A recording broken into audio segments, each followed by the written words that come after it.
Shalom, bien-aimés dans le Seigneur, nous vous saluons dans le nom précieux et glorieux de notre Seigneur Jésus. Nous sommes dans la joie de pouvoir réellement communier ensemble. Nous sommes dans la joie de pouvoir nous retrouver autour de la parole. Nous sommes dans la joie de pouvoir réellement écouter les conseils de Dieu.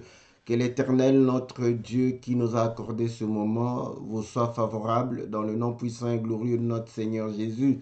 Qu'il puisse exaucer le cri de vos cœurs, qu'il puisse vous accorder tout ce dont vous avez besoin, qu'il puisse élever sa main pour pouvoir réellement vous apporter le secours, qu'il puisse vous protéger, vous garder réellement dans son amour et dans sa grâce. Dans le nom puissant et glorieux de notre Seigneur Jésus, nous sommes bel et bien lundi et comme tous les lundis, vous suivez votre émission Louons l'Éternel, une émission qui vous est présentée par votre bien-aimé le pasteur Philippe Mukenge, une émission qui traite des cantiques et qui partage la parole du Seigneur au travers les cantiques de nos bien-aimés chantres de l'Éternel. Que l'Éternel vous soit très favorable, que l'Éternel puisse véritablement exaucer le cri de vos cœurs et qu'il puisse vous accorder au-delà de ce que vous pouvez espérer dans le nom de notre Seigneur Jésus.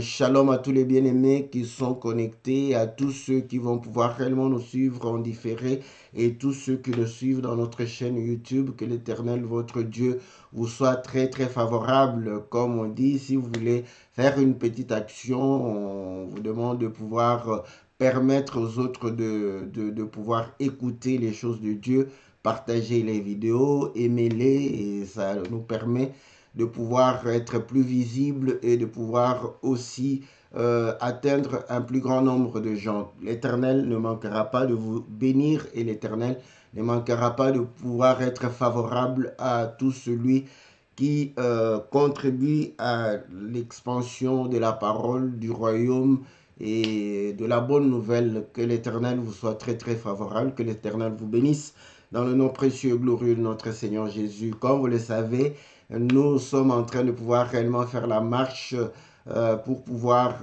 aller du parvis au lieu très saint avec notre sœur Narita qui a chanté le tabernacle et nous avions voulu accompagner, rappeler les éléments du tabernacle pour pouvoir réellement montrer que tout cela était réellement représentatif des choses spirituelles. Voilà pourquoi nous avons pris ce cantique pour pouvoir réellement revisiter le tabernacle ensemble.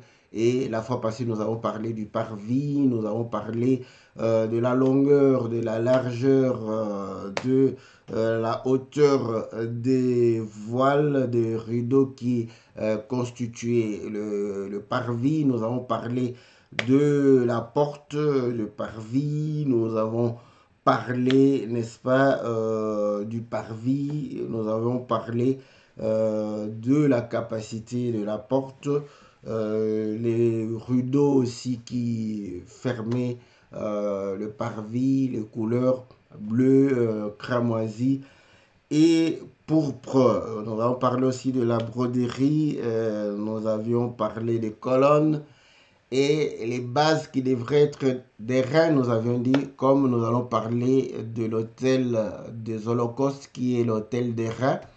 Nous allons pouvoir réellement en parler en même temps que voilà, toutes les pièces en airain vont pouvoir réellement avoir pratiquement une même signification, révélation, une même base d'explication. Voilà, bien-aimés dans le Seigneur, c'est votre serviteur pour votre mission.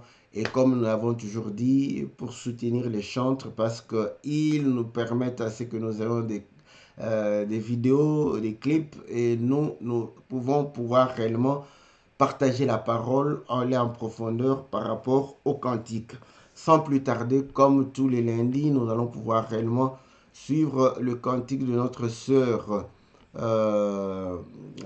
Narita et nous allons revenir. On ne va pas mettre tout le cantique comme nous allons mettre la partie du cantique qui parle du parvis et nous allons pouvoir écouter ou mettre la fois prochaine jusqu'au au lieu très saint, au lieu saint, quand nous sommes dans le lieu saint, et au lieu très saint, quand nous serons dans le lieu très saint.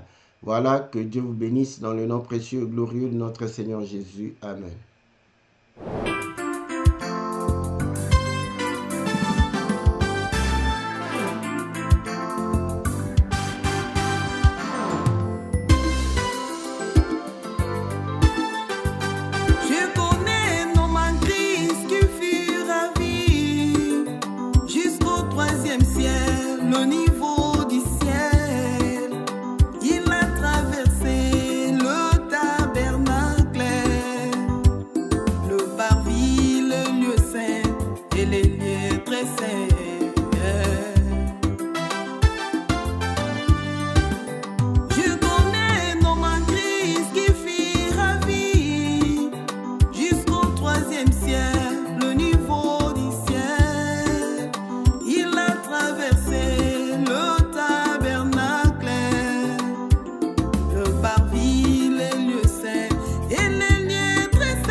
Voilà, bien-aimés dans le Seigneur, nous saluons encore notre sœur Narita qui nous a chanté réellement le tabernacle pour dire que, voilà, donc il parlait de ce que Paul a vécu comme expérience, pour dire qu'il est allé jusqu'au 3e ciel, pour dire que voilà, pour y arriver, il fallait passer le premier ciel, le 2e et le 3e. Le premier ciel, c'est le parvis, parce que le ciel est la demeure de Dieu et le trône de Dieu.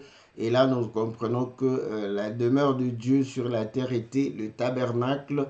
Et là, on comprend qu'il y avait le parvis, il y avait le lieu saint et le lieu très saint. Et il faudrait réellement faire cette marche pour aller vers le Seigneur, contempler sa gloire, être dans sa présence, pour pouvoir réellement jouir, n'est-ce pas, de la bénédiction de notre Dieu, jouir réellement de sa puissance, de sa majesté divine. Voilà ce que la sœur nous a chanté, et là, elle a précisé qu'il y avait l'autel de Reims et la cuve de Reims. Donc, elle a insisté sur ce qu'il y avait dans le parvis, l'autel de Reims et la cuve de Reims. Maintenant, nous avions commencé par démontrer la limitation, n'est-ce pas, de parvis, et nous avions dit que c'est là où se retrouvent tous les enfants de Dieu.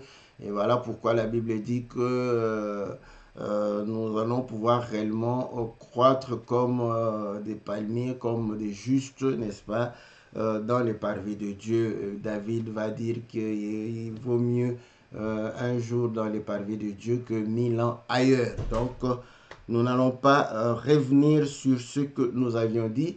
Nous allons lire par rapport à l'autel d'airain. Nous sommes dans le livre d'Exode chapitre 27, verset 1. Il est dit ceci: tu feras l'autel de bois d'acacia, sa longueur sera de 5 coudées et sa largeur de 5 coudées. L'autel sera carré, sa hauteur sera de 3 coudées. Tu feras aux 4 coins des cornes qui sortiront de l'autel et tu les couvriras d'airain. Tu feras pour l'autel des cendriers, des pelles, des bassins, des fourchettes et des brasiers. Tu feras d'airain tous ces ustensiles. Tu feras à l'autel une grille d'airain en forme de treillis et tu mettras 4 anneaux d'airain aux 4 coins du treillis. Tu le placeras au-dessus du rebord de l'autel à partir du bas jusqu'à la moitié de la hauteur de l'autel. Tu feras des barres pour l'autel, des barres de bois d'acacia et tu les couvriras d'airain. On passera les barres dans les anneaux et les barres seront aux 2 côtés de l'autel. Quand on le portera, tu le feras creux avec des planches. Il sera fait tel qu'il t'a été montré sur la montagne. Voilà, donc ici nous avons pratiquement beaucoup d'éléments sur l'autel des holocaustes. Et comme la sœur l'a chanté, elle a dit que l'autel des holocaustes, l'autel des rats, était la croix, n'est-ce pas, de Jésus, la croix de Golgotha. Donc c'est là où le Seigneur est mort. Voilà. Pourquoi? Parce que c'est là où on venait brûler, n'est-ce pas, le sacrifice. Et le sacrifice de l'Holocauste, nous le savons, c'est un sacrifice où on brûle entièrement, n'est-ce pas, l'animal afin qu'aucune partie ne puisse rester. Tout est brûlé, tout est rendu réellement poussière et cendre. Donc nous comprenons que le sacrifice n'était que l'offrande ou l'offrande de l'Holocauste n'était que l'ombre de notre Seigneur Jésus qui devrait être réellement sacrifié, qui devrait être l'offrande qui devrait nous agréer. Donc là, nous comprenons qu'elle est en train de parler de la croix, donc ce qui est totalement vrai. Donc c'est sur l'autel que plaçait l'animal pour l'expiation des péchés des hommes. Et Jésus est l'agneau de Dieu qui ôte le péché du monde, tel que Jean-Baptiste l'a présenté dans le livre de Jean, où il démontre qu'il est l'agneau qui ôte le péché du monde. Donc là, nous comprenons que l'autel peut être réellement considéré ainsi. Et lorsque nous lisons dans le livre, je crois, d'Ésaïe, au chapitre 1, vous allez comprendre que le Seigneur, lorsque le peuple venait présenter les holocaustes, présenter les offrandes, présenter les parfums, tout ce qui était lié au sacrifice, le Seigneur va dire que je suis rassasié de vos holocaustes, rassasié de ce que vous me présentez. Nous savons que celui qui est rassasié, c'est celui qui mange. Donc, on comprend que c'est par l'autel que le Seigneur mange. Or, la partie du corps qui mange et fait nourrir tout le corps, c'est la bouche. Donc là, nous pouvons comprendre que l'autel, n'est-ce pas, parle aussi de la bouche de l'Éternel. Voilà. Et là, nous pouvons aller dans le livre d'Hébreux, au chapitre 12, si je ne me trompe pas. On montre que nous nous sommes rapprochés de Sion, de la cité du Dieu vivant, là où le Seigneur est le médiateur et là où le sang de notre Seigneur Jésus parle mieux que le sang d'Abel. Donc, nous comprenons que, vous voyez, on vient, c'est sur l'autel qu'on fait le sacrifice, c'est sur l'autel où le sang est versé et nous comprenons que le sang de notre Seigneur parle. Donc, ça confirme que l'autel, c'est une bouche. Et dans le livre de 1 Corinthiens, je crois, au chapitre 1 ou 2, je ne vais pas trop lire parce qu'il y a trop d'éléments.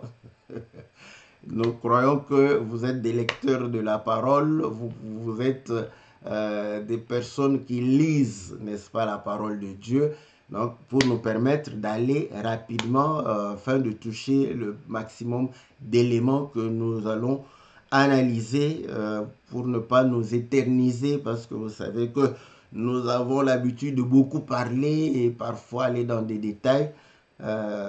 Voilà, certains sont contents, ceux qui veulent connaître davantage, ils apprécient, ceux qui veulent comprendre tous les détails, ils sont contents, ceux qui veulent accomplir l'écriture d'Ecclésiaste qui dit que nous allons examiner chaque chose, la raison de chaque chose une à une pour pouvoir en saisir.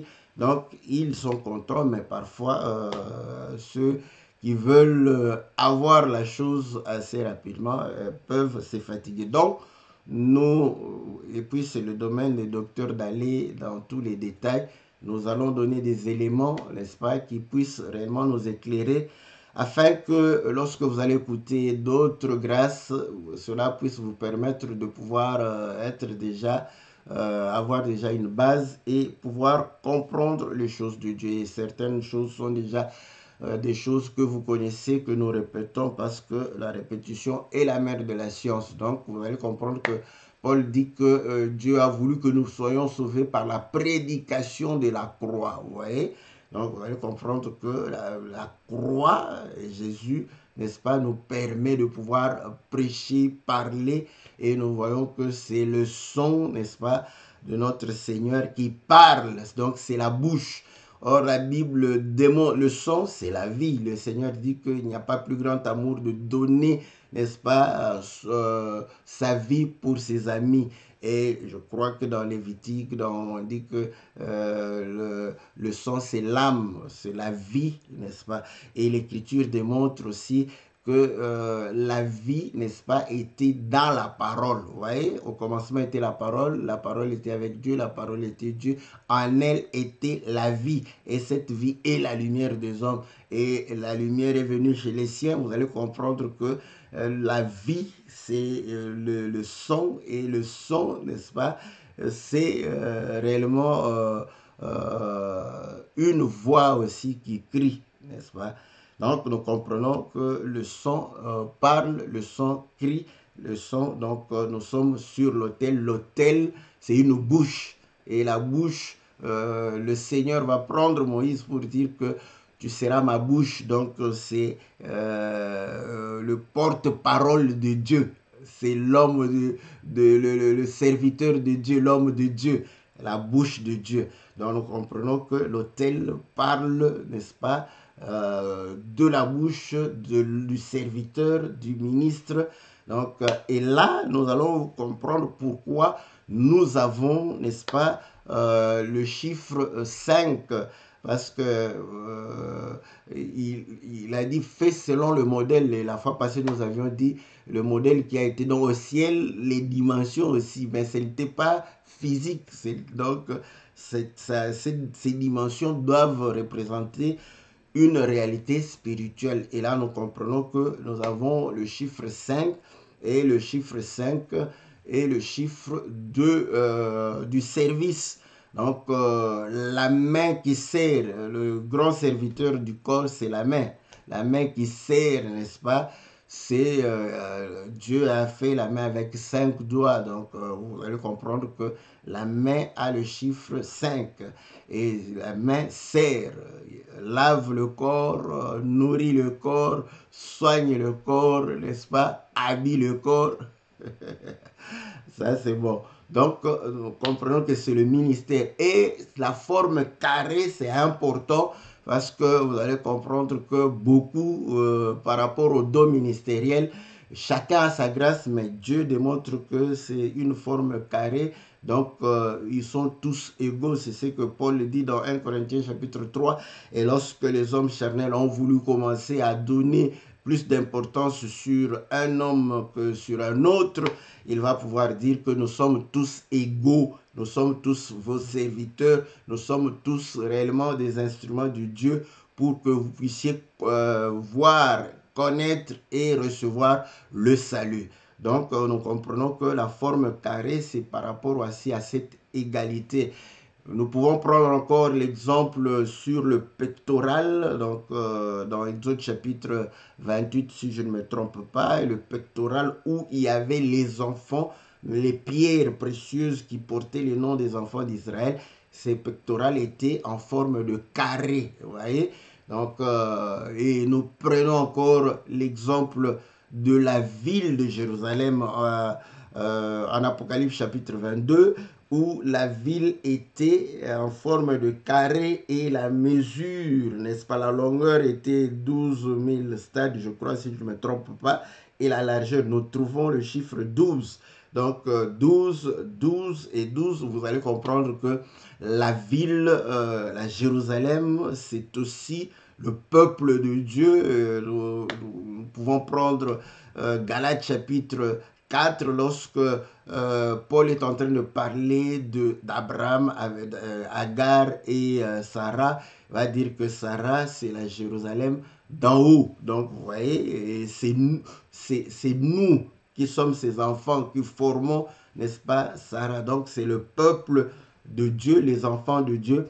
Et là, vous allez comprendre que en tant qu'enfants de Dieu, nous sommes tous égaux. Voilà pourquoi nous sommes des co-héritiers, n'est-ce pas, de Christ, et le Seigneur a fait de nous, n'est-ce pas, ses égaux. Donc, pour démontrer que, bon, quand on dit comme ça, on prend toujours, voilà, la gloire, oui, oui, mais pour avoir aussi l'image de Christ, c'est ça être égal à Christ. Donc, porter son image, porter réellement sa divinité, manifester la lumière, manifester la sanctification, la perfection, afin de démontrer que nous sommes réellement l'image de Christ, l'égal de Christ. Et au travers nous, on voit Christ, on peut nous appeler du nom de Christ. Voilà.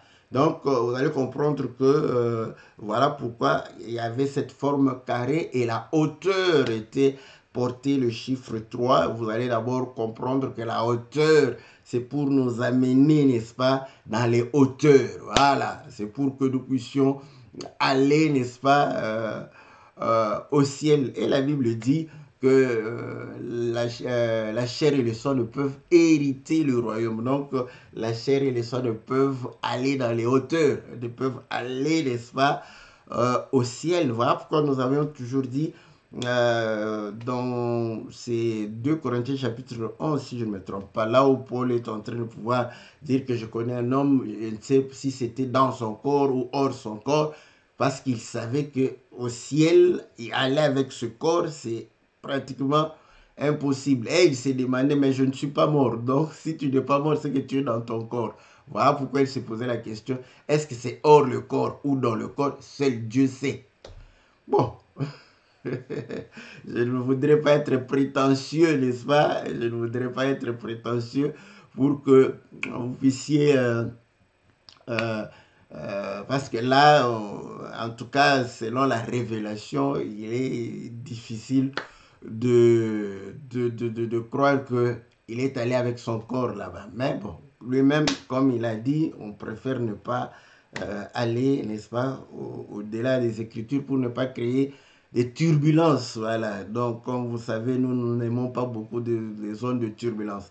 Donc, voilà pourquoi nous disons, là, nous voyons que le fait de pouvoir aller, n'est-ce pas,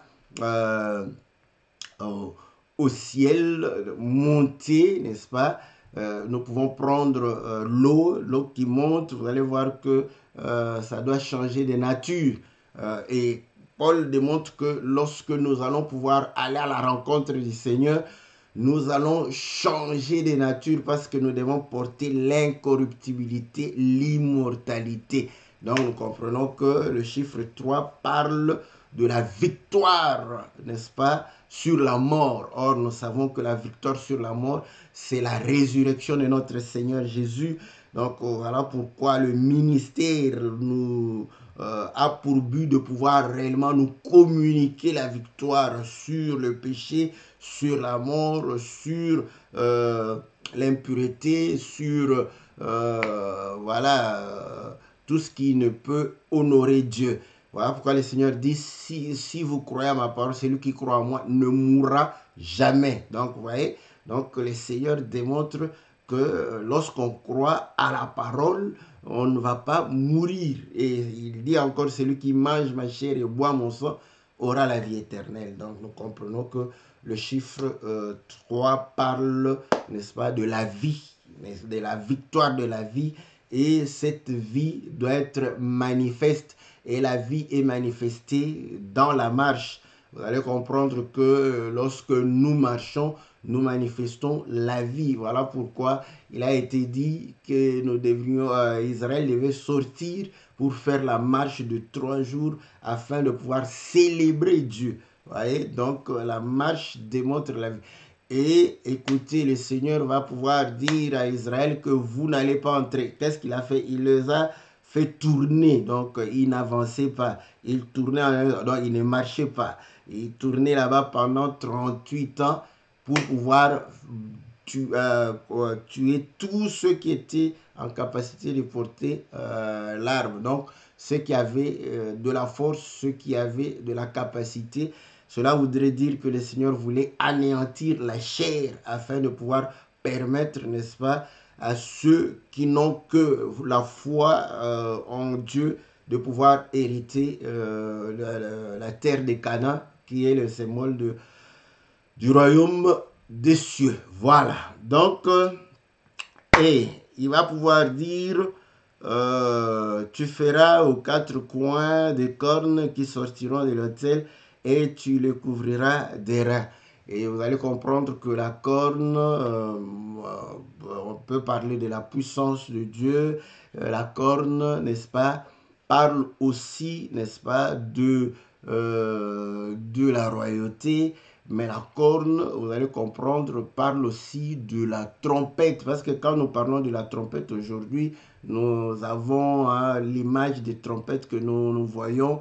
Mais la trompette, c'était la cornemuse. Donc, c'était les cornes, n'est-ce pas, qu'on transformait en instrument qui pouvait émettre le son. Donc, c'était avec les cornes qu'on sonnait pour pouvoir réellement rassembler le peuple. Et là, vous allez comprendre que ça démontre aussi, n'est-ce pas, ce qui sort de la bouche, n'est-ce pas, du Seigneur. Et 4, nous avions dit la fois passée, par rapport aux 4 colonnes qui étaient à la porte, comme nous sommes, la porte c'était aussi une bouche que nous avions démontré pour pouvoir appeler ceux qui étaient dehors afin de pouvoir entrer. Et lorsqu'on entre, voilà, le Seigneur est en train de pouvoir réellement nous parfaire avec des instructions. Et là, vous avez encore ces cornes qui vont pouvoir réellement être au nombre de 4. Comme nous avions dit, Dieu parle par prophétie, par doctrine, par révélation, par connaissance. Donc, tout ça pour permettre, n'est-ce pas, de pouvoir le connaître. Et lorsque le Seigneur parle, c'est qu'il a compassion, parce que la Bible est démontrée que quand il regardait la foule, et voyait que la foule était réellement comme des brebis languissantes, et il leur prêchait. Donc, vous voyez, il avait compassion, il était miséricordieux. Donc, ça démontre la miséricorde de Dieu. Quand Dieu te parle, c'est pour pouvoir réellement te sauver. Quand Dieu te parle, il te montre son amour, il te montre réellement sa miséricorde et sa compassion. Et voilà pourquoi, lorsque ces cornes-là servaient aussi à pouvoir demander compassion, miséricorde. Vous allez vous rappeler, si vous lisez l'histoire de Salomon avec un des fils de David, je ne sais pas si c'est Adonijah, qui, lorsqu'il avait entendu que Salomon était devenu roi et qu'il pouvait lui faire du mal, il est allé toucher, n'est-ce pas, à la corne, n'est-ce pas, une de corne pour demander. Et là, quand vous touchez là-bas, on ne peut pas normalement vous faire du mal. Donc, on ne peut que vous accorder la miséricorde. Et là, nous comprenons que celui qui est dans la parole, n'est-ce pas, c'est celui-là que le Seigneur est en train de pouvoir exaucer. Et celui qui se détourne de la loi de Dieu, sa prière est une abomination. Vous voyez, c'est dans la parole que le Seigneur nous exauce, que nous obtenons la miséricorde. Voilà. Donc, et l'Écriture dit ceci. Bon, je peux parler directement des reins. Vous voyez, les reins, c'était l'autel où il y avait le feu, où on brûlait. Donc, le rein parle du jugement. Le rein parle, n'est-ce pas, d'être éprouvé, de passer par le feu. Voilà pourquoi nous passons la parole. C'est un feu qui nous brûle, qui anéantit la chair, afin que nous puissions véritablement élever l'âme et l'esprit pour pouvoir réellement servir le Seigneur. Donc, c'est pourquoi on passe par l'autel de reins, on passe par la croix pour anéantir la chair, pour condamner la chair. C'est par là où on passe pour pouvoir réellement voilà, vivre la repentance, parce que là, c'est la repentance vécue, c'est pas une repentance déclarée. Donc, une repentance déclarée, c'est voilà, une bonne intention que nous sommes en train de pouvoir réellement dire, mais lorsqu'on passe sur l'autel, c'est une repentance vécue. Donc, on voit véritablement que l'homme n'est plus le même. Voilà pourquoi elle a parlé en termes de pouvoir dire que dans le parvis, il n'y avait pas de lumière. La lumière, c'était le soleil, et la Sunamite dit que le soleil l'a brûlé. Or, on va comprendre que le feu qui brûle aussi, c'est le feu de l'autel. Voilà. Donc, il dit ceci au verset 3, tu feras pour l'autel des cendriers, des pelles, des bassins, des fourchettes et des brasiers. Tu feras des reins tous ces ustensiles. Donc, or, nous savons que les ustensiles, n'est-ce pas, parlent aussi des hommes. Hein, vous allez voir qu'il y avait des coupes, il y avait des calices. Je ne prends que la coupe pour pouvoir le montrer, que quand David dit que ma coupe déborde, tu me oins d'huile et ma coupe déborde. Donc, il parle de lui comme une coupe. Le Seigneur, dans Matthieu chapitre 23, va dire que vous nettoyez la coupe, l'intérieur de la coupe, il faut nettoyer. Vous nettoyez l'extérieur de la coupe, il faudrait plutôt nettoyer l'intérieur de la coupe. Donc, nous sommes des coupes, des ustensiles de la maison de Dieu. Voilà pourquoi Paul en parle en d'autres termes pour dire que dans une grande maison, il n'y a pas que de vases d'honneur, mais il y a aussi des vases d'usage vil. Donc, vous allez comprendre que les vases d'honneur, c'est pour pouvoir réellement honorer Dieu et élever le nom du Seigneur. D'usage vil, c'est pour porter toute l'opprobre, toute la saleté, pour pouvoir réellement, n'est-ce pas, enlever toute la saleté. Et là, bon, très généralement, on parle toujours des vases d'or, d'honneur. Hein. Nous, comme en tant qu'enfants de Dieu, voilà, nous manifestons la divinité, nous manifestons aussi, n'est-ce pas, l'argent. Et dans le contexte, j'aime bien, dans le contexte de Timothée, n'est-ce pas? C'est exactement comme ça. Et c'est là, ça c'est un bel exemple de, on peut tirer, n'est-ce pas, le texte de son contexte, sans pour autant être un prétexte. Parce qu'il dit qu'il y a des vases d'usage vil. Ah. Mais qu'est-ce que le Seigneur va pouvoir réellement dire? Je vais chercher l'écriture, quand même, je ne voulais pas trop lire. Voilà. Il dit ceci. 1 Corinthiens chapitre 1, au verset 25. Car la folie de Dieu est plus sage que les hommes, et la faiblesse de Dieu est plus forte que les hommes. Considérez, frères, que parmi vous qui avez été appelés, il n'y a ni beaucoup de sages selon la chair, ni beaucoup de puissants, ni beaucoup de nobles. Mais Dieu a choisi des choses folles du monde pour confondre les sages. Dieu a choisi les choses faibles du monde pour confondre les fortes. Dieu a choisi les choses viles. Voilà. D'usage vil, vous voyez. Maintenant, donc pour expliquer ça, hein, parce que quand il dit les choses, c'est nous, les hommes, parce qu'il a commencé parmi vous. Donc nous sommes des choses.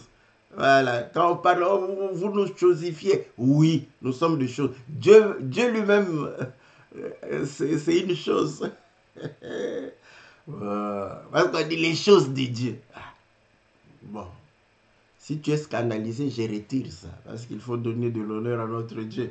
Donc, je voulais montrer que dans l'écriture de Timothée, c'est plus dans le sens de démontrer que celui qui vit la parole de Dieu, donc va manifester la gloire de Dieu, donc la divinité, qu'il a été racheté l'or et la nature de l'argent. Bon, il dit qu'il y a des vases d'usage vil, voilà. Donc, c'est aussi ça, hein, ceux qui font le péché, tout ça. Donc, c'est un vase d'usage vil, il sera cassé, il sera réellement pour la colère de Dieu. Je n'en disconviens pas. Mais je voulais expliquer aussi que nous sommes des instruments, n'est-ce pas, des ustensiles. Et là, vous allez comprendre que pour l'autel des reins, il n'y avait vraiment pas quelque chose de valeureux. Voilà, parce que tout était en airain. Voilà, hôtel des holocaustes, c'était en airain. Donc une matière qui n'était pas une matière de valeur. Donc, vous voyez, dans ce contexte-là, on comprend aussi. Et là, c'est pourquoi? C'est pour pouvoir réellement servir. Parce qu'un serviteur qui est bien sapé, qui est bien coiffé, bien parfumé, il faut douter de son service. Ce n'est pas un serviteur, lui, il veut régner. Voilà. Donc, un serviteur doit réellement être comme Jean-Baptiste, porter, n'est-ce pas, l'habit de la peau de, la peau de chameau et pouvoir réellement, n'est-ce pas, aller loin, n'est-ce pas, des palais pour servir. Voilà. Donc, on comprend que ce sont des ustensiles. Et ces ustensiles, ce sont des hommes. Voilà. Donc, des hommes, des instruments auprès de Dieu. Et ici, vous allez comprendre que ces instruments avaient une utilité. Et regardez, vous allez comprendre que curieusement, c'est 5 aussi, 5 ustensiles pour l'autel qui avait le chiffre 5. Donc, nous comprenons que ceci parle aussi du service. Quand je parle du service serviteur, je n'aime pas, moi je ne suis pas quelqu'un qui fait qui fait la distinction, qui fait l'expression que Paul dit, l'acception de personnes. Voilà, non, non, je n'aime pas ça. Parce qu'on parle du service, donc généralement nous séparons les hommes de Dieu et le peuple. Le peuple, c'est aussi des hommes de... Vous croyez que ce sont des hommes de diable? Ce sont des hommes de Dieu. Ils sont serviteurs de Dieu. Et il y a des écritures. Le Seigneur a dit que vous étiez serviteurs de Pharaon. Je vous ai délivré pour que vous deveniez mes serviteurs. Donc nous sommes des serviteurs. Le service concerne tout le monde. Voilà. Frères et sœurs. Surtout les sœurs, comprenez que vous êtes des servantes de Dieu, des diaconesses. Ouh, ouh. Ce mot-là, il ne faut pas prononcer parmi les saints. Vous êtes des diaconesses, n'est-ce pas? Vous êtes des servantes de Dieu. Nous, les frères, vous êtes des serviteurs de Dieu. Et nous aussi, nous sommes des serviteurs de Dieu. Voilà. Donc, au service, quand nous sommes au service, vous allez comprendre que le service ici, c'est pour être au service des autres.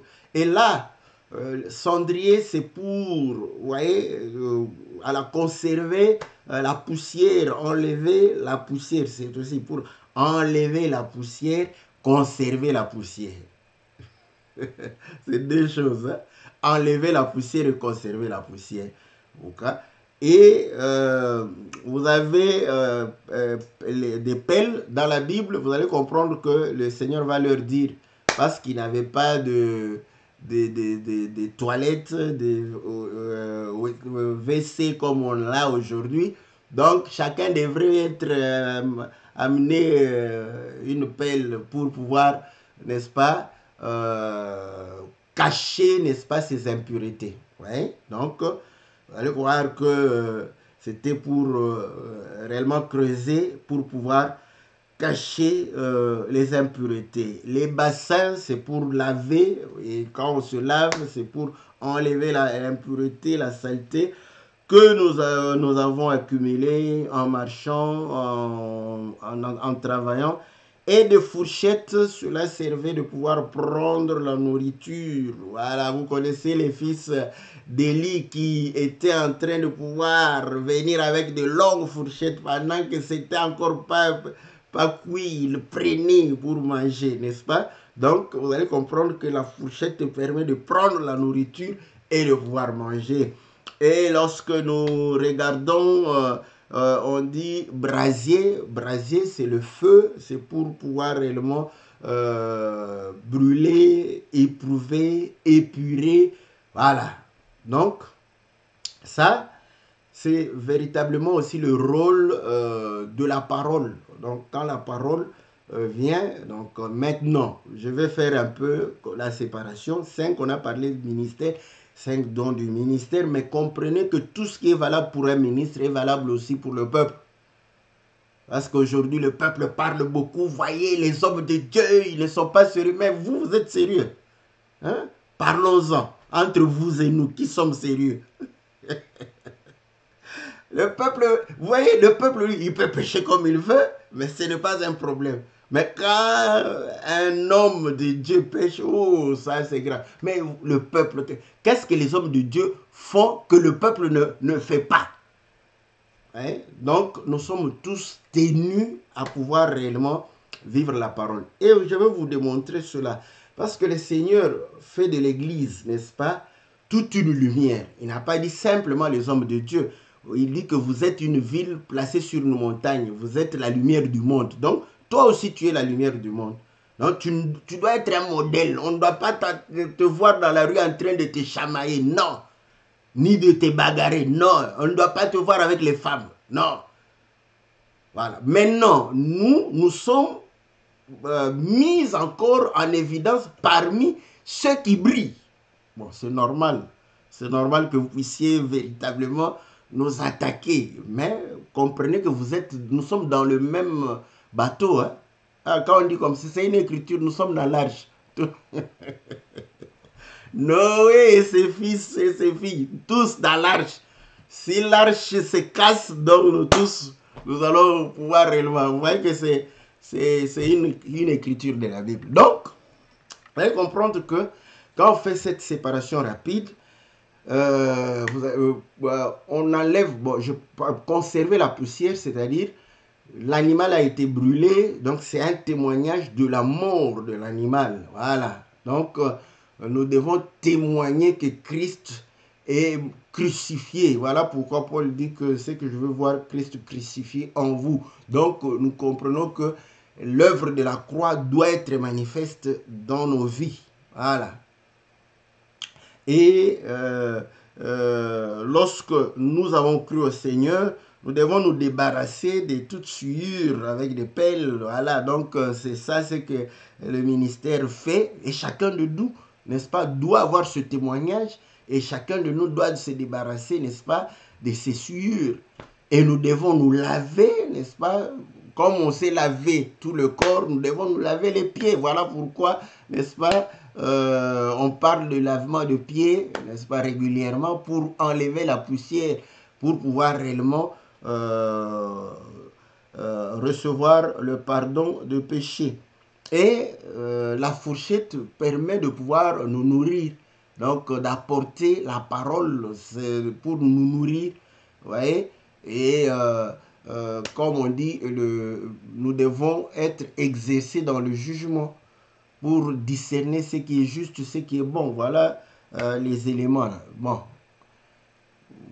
vous pouvez, ceux qui aiment les détails, les précisions, peuvent commencer à chercher qui est pasteur, est-ce que c'est l'appel, c'est la... Moi, je ne voudrais pas m'exercer. Pas quelqu'un d'autre va, quand il va venir dire non, le prophète c'est l'appel, qu'est-ce que moi il veut dire?